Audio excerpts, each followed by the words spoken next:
যেতে যেতে আমার পিঠ দেয়ালের সাথে ঠেকে গেল, আর ভাইয়া আমার খুব কাছাকাছি চলে এলো। ভাইয়ের উষ্ণ শ্বাস আমার মুখের উপর পড়ছে। এখন কি করব আমি? বুদ্ধি করে পাশ কাটিয়ে চলে আসার চেষ্টা করতেই ভাইয়া তার 2 হাত আমার দুপাশের দেয়ালে রাখলো। আজ আমি আবার তার বন্দিনী হলাম। ভাইয়া এত কাছে চলে আসায় আমার প্রায় দম বন্ধ করার অবস্থা।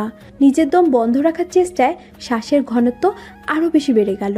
চোখ বন্ধ করে ভাইয়ার পরবর্তী পদক্ষেপের আক্ষেপ করতে লাগলাম। তখনই ভাইয়া তার মন গড়া ভারী কণ্ঠে বলে উঠল, কান্ধার। কথাটা শুনে আমি চট করে চোখ মেলে তাকালাম। কি হলো, আমার কথা কানে গেল না? আসলে ভাইয়া। চুপচাপ কান ধর। বুঝলাম, কান ধরা ছাড়া আর কোনো উপায় নেই। কলেজও মাস্টারগিরি খাটাবে, আবার বাড়িতেও খাটাবে, অসহ্য। মনে মনে হাজার গালি দিতে দিতে আমি 2 হাতে কান ধরলাম।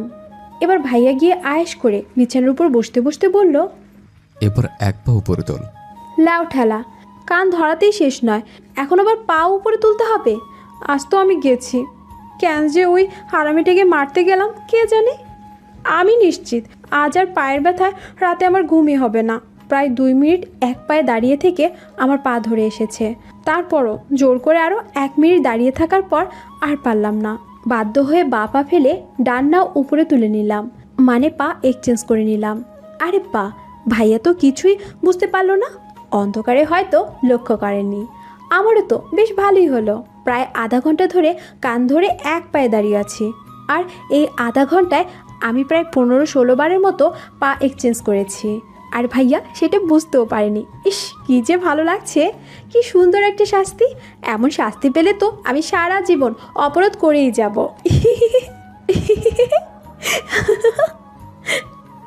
আমি দাঁড়িয়ে দাঁড়িয়ে মনে মনে প্রলোভ বকছি।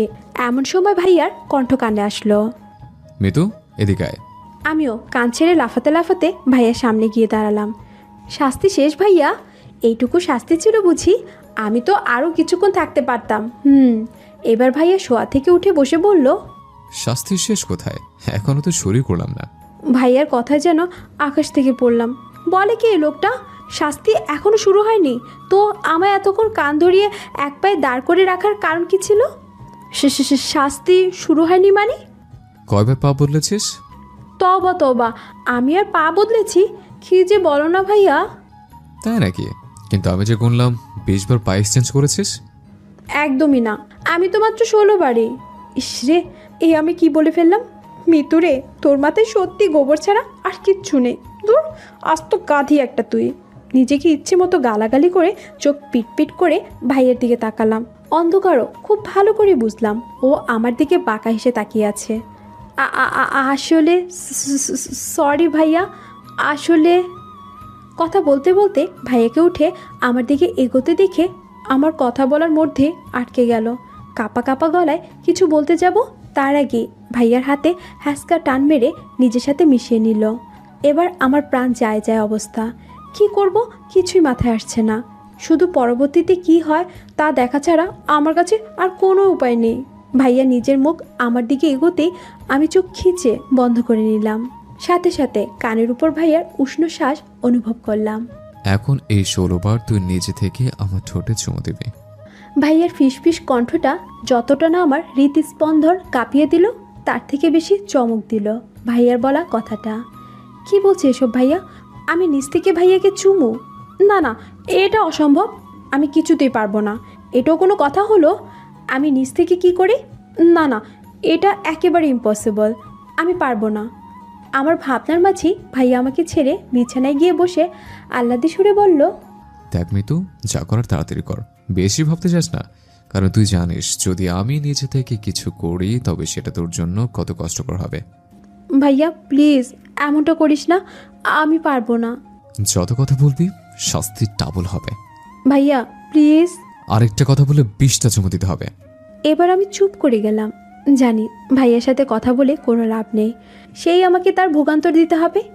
এখন মনে হচ্ছে কেন যে পা বদলাতে গেলাম, এখন তারও প্রায়শ্চিত্ত করতে হচ্ছে। মনের মধ্যে অস্থিরতাটা বেরিয়ে চলেছে। অস্বস্তিতে গা জ্বলে পুড়ে কয়লা বনে যাচ্ছে। তারপরও ধীর পায়ে ভাইয়ার দিকে এগোতে লাগলাম। ভাইয়ার দিকে একটু দূরত্ব বজায় রেখে দাঁড়ালাম। তারপর চোখ বন্ধ করে একটু ঝুঁকে ভাইয়ার ঠোঁটে আলতো ঠোঁট ছোঁয়ার সাথে সাথে সরে দাঁড়ালাম। মুহূর্তে বুকের ধুকপুকানিটা 1000 গুণে বেড়ে গেছে। চোখ বন্ধ করে জোরে জোরে শ্বাস নিয়ে নিজেকে শান্ত করে আবার তার ঠোঁটের দিকে গেলাম। এবার আর একটা চুমু দিয়ে সরে এলাম না, নিজেকে শক্ত করে আরও একটা চুমু দিলাম। ধীরে ধীরে মনের সংকোচ বোধটা কাটতে লাগলো। খুব সহজভাবে যখন একের পর এক চুমু দিতে লাগলাম, ঠিক তখনই আরমান ভাই আমার পিছনের চুল আঁকড়ে ধরে আমার বিছানায় শুয়ে দিয়ে ও নিজে আমার উপর আছোয়া হয়ে আমার ঠোঁট নিজের দখলে নিয়ে নিল। ভাইয়াকে আটকানোর চেষ্টা করলে ভাইয়া এক হাতে আমার হাত বিছানায় চেপে ধরল। এবার আমি বেকাবু হয়ে পড়লাম, আর ভাইয়া নিজের মতো করে আমার ঠোঁটের উপর তার শ্বাস